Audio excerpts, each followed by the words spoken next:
آج کی کہانی ناصر عظیم شیئر کر رہے ہیں۔ ناصر عظیم کہتے ہیں کہ یہ کہانی ہے کشمیر سائڈ کی۔ ایک فیملی تھی جہاں پر 2 بھائی اپنی والدہ کے ساتھ رہتے تھے۔ بڑا بھائی جس کی شادی ہو گئی تھی، جب وہ پاکستان واپس آئے تو شادی کے بعد 1 سال پاکستان میں ہی رہے۔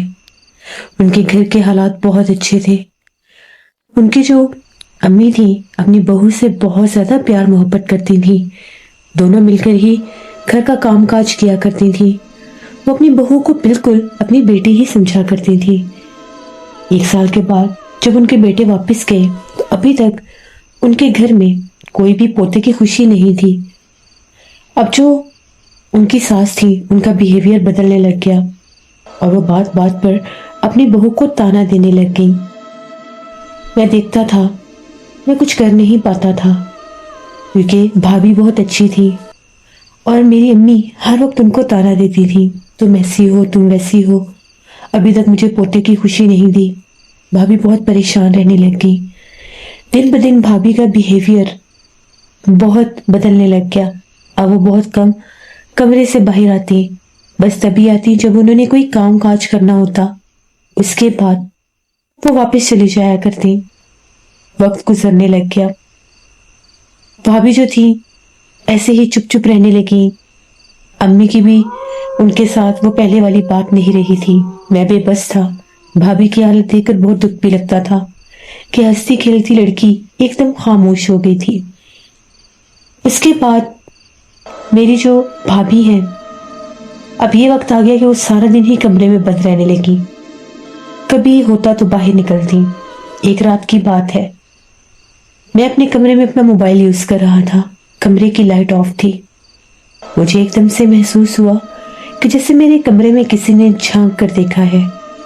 میں نے ایک دم سے اپنے موبائل کو اس طرف جب کیا تو کوئی بھی نہیں تھا۔ مجھے لگا شاید میرا وہم ہے، صرف موبائل کی روشنی ہو اور کمرے میں اندھیرا تو کچھ اور دکھائی نہیں دیتا۔ میں نے اسے اپنا وہم سمجھ لیا۔ اگلے دن ٹھیک اسی ٹائم پر 1:30 پونے 2 کے قریب پھر ایسا ہی ہوا۔ میں موبائل یوز کر رہا تھا، پھر سے مجھے لگا کہ میرے کمرے میں کسی نے جھانک کر دیکھا ہے۔ ایک سر مجھے دکھائی دیا۔ میں بڑا حیران ہوا کہ یہ کیا ماجرا ہے، پھر مجھے کس نے جھانک کر دیکھا ہے۔ میں فوراً سے اٹھا، دروازے پر پہنچا تو میری حیرت کوئی حد نہیں تھی۔ وہ میری بھابھی تھی جو اپنے کمرے میں واپس جا رہی تھی۔ مجھے بڑا تعجب ہوا کہ بھابھی نے اس طرح سے کیوں کیا ہے۔ بھابھی اتنی رات کو میرے کمرے میں کیوں جھانک رہی تھی۔ میں نے سوچا کہ اگلے دن میں دیکھوں گا بھابھی میرے کمرے میں کیوں جھانکتی ہیں۔ میں نے پھر سے ایسا ہی کیا۔ اگلے دن میں نے موبائل سائڈ پر رکھا۔ بھابھی آئی، میرے کمرے میں جھانکا۔ ان کا چہرہ، ان کی آنکھیں بہت زیادہ ڈراؤنی لگ رہی تھیں۔ دیکھ کر محسوس ہو رہا تھا جیسے وہ میری بھابھی ہے ہی نہیں۔ وہ ایک عجیب وحشت زدہ انداز میں مجھے دیکھ کر وہیں سے واپس پلٹی اور چلی گئی۔ میں بہت حیران تھا کہ یہ کیا ماجرا ہے، بھابھی نے ایسا کیوں کیا۔ جب میں دھیمے قدموں کے ساتھ اٹھ کر باہر کی طرف آیا، بھابھی کے کمرے کا دروازہ بند تھا۔ میں نے سوچا کہ میں دیکھتا ہوں کہ بھابھی آخر آ کر دیکھتی ہیں تو پھر کیوں ایسا کرتی ہیں۔ کمرے کا دروازہ بند تھا لیکن اندر سے بہت عجیب آوازیں آ رہی تھیں۔ ایسا محسوس ہو رہا تھا کہ جس طرح سے اندر کوئی لفظ بار بار دہرا رہا ہے، جیسے کچھ پڑھ رہے ہیں، جیسے کوئی ورد کر رہے ہیں۔ میں نے زمین پر بیٹھ کر اندر جھانک کر دیکھنے کی کوشش کی تو موم بتی کی لائٹ ٹمٹما رہی تھی۔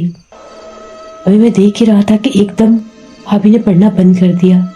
میرے دل کی دھڑکن بہت تیز ہو گئی اور میں تیز قدموں کے ساتھ اپنے کمرے میں واپس آ کر لیٹ گیا کہ کہیں بھابھی کو پتہ نہ چل جائے۔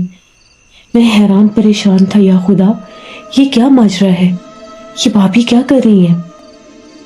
اگلے دن صبح جب ہم لوگ جاگے، بھابھی کچن میں آٹا گوندھ رہی تھیں۔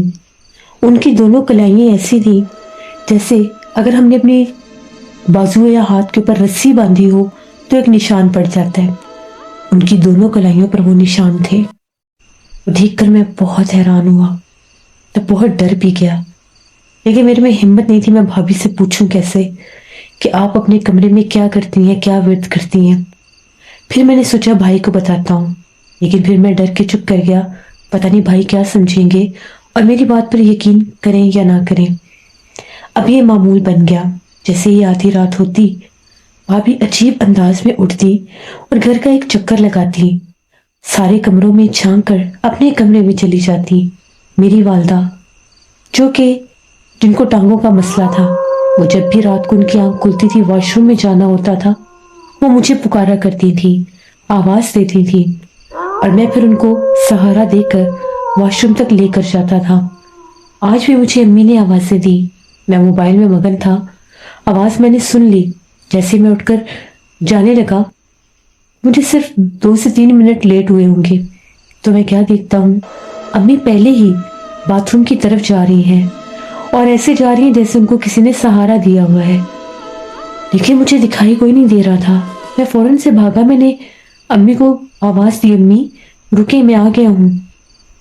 امی نے جیسے میرے منہ کی طرف دیکھا تو پلٹ کر دوسری طرف دیکھنے لگ گئی اور گھبرا کر نیچے گر گئی۔ میں نے بہت مشکل سے امی کو اٹھایا، ان کو واش روم میں لے کر گیا۔ واش روم سے جب باہر آئی ان کو کمرے میں لے کر گیا اور کہا، امی آپ نے یہ کیا حرکت کی، آپ کیوں اکیلی جا رہی تھی، اگر آپ گر جاتی تو وہ کہنے لگی کیسی باتیں کرتے ہو، لگتا ہے تم نیند میں تھے، تم ہی تو میرے کمرے میں آئے تھے فوراً اور مجھے ساتھ لے کر گئے، اور پھر پتہ نہیں تمہیں کیا ہوا، تم پھر سے مجھے آوازیں دینے لگ گئے۔ مجھے پتا تھا امی کچھ یقین نہیں آئے گا، لیکن میں سمجھ چکا تھا کہ ہمارے گھر میں کوئی اندیکھا وجود ضرور ہے۔ تبھی رات کو آٹے اور کچھ سرگوشیاں بھی سنائی دیتی ہیں۔ اب یہ تو رات کا معمول تھا، بھابھی کا اٹھ کر ایک پرسرار انداز میں کمروں میں جھانکنا اور پھر اپنے کمرے میں چلے جانا۔ بھابھی کا بیہیویئر بہت زیادہ عجیب اور پرسرار سا ہو گیا تھا۔ اسی طرح سے ایک دن میں گھر سے باہر گیا، میں نے کچھ سامان لانا تھا، تو مجھے راستے میں ایک آدمی نے روکا۔ اس نے سلام دعا کی، محلے دار تھا، مجھے کہنے لگا کہ مجھے تم سے کوئی بات کرنی ہے۔ میں نے سے کہا کہ جی بتائیے کیا بات کرنی ہے۔ اس نے کہا مجھے غلط مت سمجھنا، میں کافی دن سے تمہارا انتظار کر رہا تھا، تو مجھے ملے نہیں، اور یہ بات تمہیں بتانا بھی بہت ضروری ہے۔ میں نے کہا بتاؤ کیا بات ہے۔ اس نے کہا کہ تمہاری بھابھی دیر رات کے 2 سے 3 کے قریب قبرستان کی طرف جاتی ہے۔ میں اپنے کام سے واپس آ رہا تھا، میں نے تمہاری بھابھی کو دیکھا، مجھے بہت عجیب لگا کہ خدا خیر کرے اتنی رات کو کوئی عورت قبرستان کی طرف کیوں جائے گی۔ تمہیں اس لیے بتایا کہ میں یہ بات کسی اور کو بتانا نہیں چاہتا تھا، تو تمہیں ذرا پتا ہونا چاہیے۔ میں نے اس کا شکریہ ادا کیا کہ اس نے یہ بات کسی اور کو نہیں بتائی، اور میں نے اسے کہا کہ میں دیکھتا ہوں۔ اب میں اسٹور میں تھا کہ بھابھی کہیں گھر سے باہر نکلے رات کو، اور میں ان کا پیچھا کروں کہ یہ کرتی کیا ہے۔ آج پھر رات تھی، میں جاگ رہا تھا لیکن آنکھیں بند کر کے سونے کی ایکٹنگ کر رہا تھا۔ بھابھی کا کمرے کا دروازہ کھلا، گہری رات تھی، ہر طرف خاموشی اور اندھیرا تھا۔ امی سو چکی تھی۔ جو ہی کمرے کا دروازہ کھلنے کی آواز آئی، بھابھی دبے قدموں کے ساتھ باہر آئی، میرے کمرے میں جھانک کر دیکھا اور چپ چاپ گیٹ کی طرف جانے لگی۔ میں تو پہلے ہی جاگ رہا تھا، میں اٹھ کر بیٹھا ہوا تھا۔ فوراً سے میں نے دیکھا بھابھی نے گیٹ کھولا اور چپکے سے باہر نکل گئی۔ گیٹ لاک نہیں کیا تھا۔ میں بھی بھابھی کے پیچھے باہر نکلا، تب تک بھابھی گلی کا کونا مڑ چکی تھی۔ میں تیز قدموں کے ساتھ پیچھے گیا تو بھابھی سچ میں قبرستان کی طرف ہی جا رہی تھی۔ قبرستان ہمارے محلے کے قریب ہی تھا۔ بھابھی جب قبرستان پہنچ گئی تو میں بھی ان کے پیچھے پہنچا۔ میں نے دیکھا تو وہاں پر ایک جگہ تھی، ایک 4 دیواری بنی ہوئی تھی، اس میں بھی جیسے ایک قبر ہی تھی، شاید اس کے اوپر کوئی چھت نہیں تھا، یا پتہ نہیں ہوگا، مجھے نہیں پتا۔ بھابھی اس کے اندر گئی، میں فوراً سے جھاڑیوں کے پیچھے چھپ گیا۔ 5-10 منٹ کے بعد بھابھی باہر نکلی تو بھابھی نے کفن نما لباس لپیٹا ہوا تھا۔ جو کپڑے وہ پہن کر آئی تھی وہ نہیں تھے۔ وہاں پر وہ ایک دائرے میں بیٹھ گئی اور پھر سے کچھ پڑھنے لگ گئی، اور اس کے بعد وہ کسی کے ساتھ مخاطب تھی۔ وہ ایسے اشاروں میں باتیں کر رہی تھی جیسے ان کے سامنے کوئی کھڑا ہو، لیکن وہ اکیلی تھی۔ پھر انہوں نے اس طرف اشارہ کیا جہاں میں چھپا ہوا تھا۔ میرے دل کی دھڑکن بہت تیز تھی کہ مجھے تو یہاں کوئی دیکھ ہی نہیں سکتا، میں تو فل پیچھے جھاڑیوں میں ہوں، کہ بھابھی نے دیکھ نہ لیا ہو۔ ایک اور وہم بھی ستا رہا تھا کہ مجھے ان سے پہلے گھر پہنچنا ہے تاکہ ان کو شک نہ پڑ جائے کہ میں نے انہیں دیکھ لیا ہے۔ بھابھی پھر سے اٹھی اسی کمرے میں واپس گئیں اور وہاں سے وہی لباس پہن کر باہر آئیں جو وہ گھر سے پہن کر آئی تھیں۔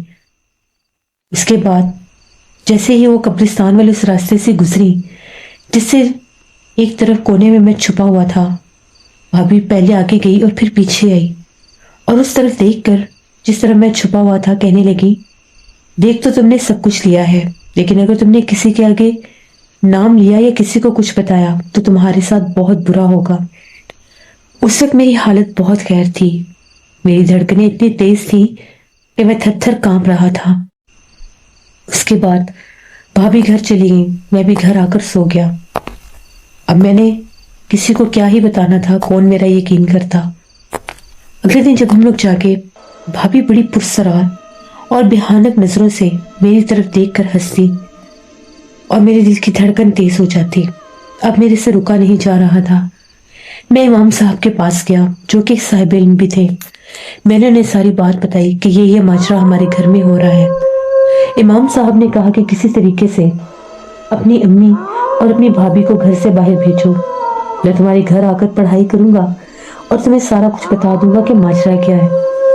میں نے انہیں کہا کہ ٹھیک ہے۔ اب میں گھر آیا اور میں نے گھر آ کر ایک بہانہ بنایا۔ میں نے ان لوگوں سے یہ کہا کہ میں نے گھر کا کچھ کام کروانا ہے، آپ لوگ تھوڑی دیر کے لیے ساتھ والے ہمسایوں کے گھر چلے جائیں۔ حالانکہ یہ کام ان کو کمروں میں بھیج کر بھی میں کروا سکتا تھا، لیکن مجھے گھر خالی کرنا تھا۔ میں نے یہ کہا کہ میرے کچھ دوست بھی ہوں گے، کچھ نل ٹھیک کروانے ہیں اور کچھ دروازے، اس لیے آپ لوگ کچھ دیر کے لیے چلے جائیں، اس کے بعد میں آپ لوگوں کو بلا لوں گا۔ امی اور بھابھی مان گئیں اور وہ دونوں ہمسایوں کے گھر چلی گئیں۔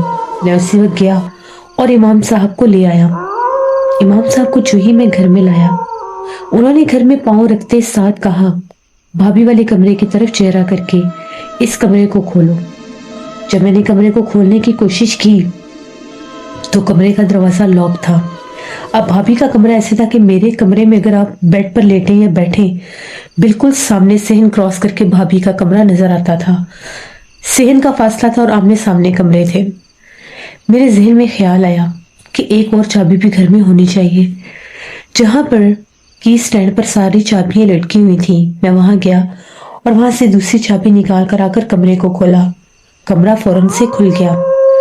جیسے ہم لوگ کمرے میں داخل ہوئے، اندر کا منظر بہت زیادہ بھیانک تھا، ڈرا دینے والا۔ جگہ جگہ پر موم بتیاں تھیں، جگہ جگہ پر پتلے تھے اور ایسا لگ رہا تھا کہ کالے جادو کے عملیات کیے گئے ہیں۔ ایک جگہ پر ایک گڈا نما بھی پڑا ہوا تھا۔ میں جیسے ان چیزوں کو چھونے لگا، مولوی صاحب نے کہا کہ نہیں، ایسے ہاتھ نہیں لگانا، ابھی پیچھے ہٹو، کسی چیز کو مت چھونا۔ وہ پڑھائی کرتے گئے اور جادو کی وہاں سے ایک ایک چیز اٹھاتے گئے اور پڑھائی کر کے میرے اوپر حصار کر کے کہنے لگے، اسے جا کر بہتے پانی میں بہاؤ۔ جو ہی میں وہ سارا کچھ ڈال کر باہر نکلنے لگا تو میری بھابھی چیخیں مارتی ہوئی گھر کی طرف بھاگی۔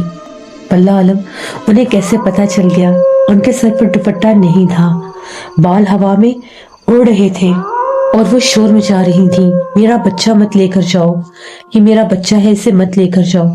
محلے کی عورتیں انہیں سنبھال رہی تھیں، میری امی بھی ان کے ساتھ ہی تھیں۔ تبھی مولوی صاحب نے انہیں دم کیا اور وہ بے ہوش ہو گئیں۔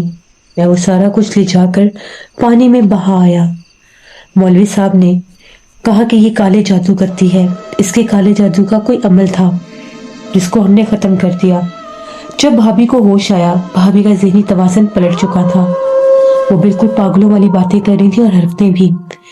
بھائی کو پتا چلا، بھائی بھی پاکستان آئے، بھابھی کا روحانی علاج ہوا، یہاں تک کہ انہیں ہاسپٹل میں بھی ایڈمٹ کیا گیا۔ مینٹل ہاسپٹل میں ان کا بہت عرصہ علاج ہوتا رہا، وہ ٹھیک نہیں ہوتی تھی، روحانی علاج بھی کروائے۔ وہ جادو جو عمل ٹوٹا تھا وہ ان پر الٹا پڑ گیا اور وہ بہت خوفناک حرکتیں اور باتیں کرتی تھی۔ اسی طرح سے کچھ اور وقت گزرا، ایک اور روحانی عامل کا پتا چلا، ان سے ان کا کافی عرصہ علاج ہوتا رہا۔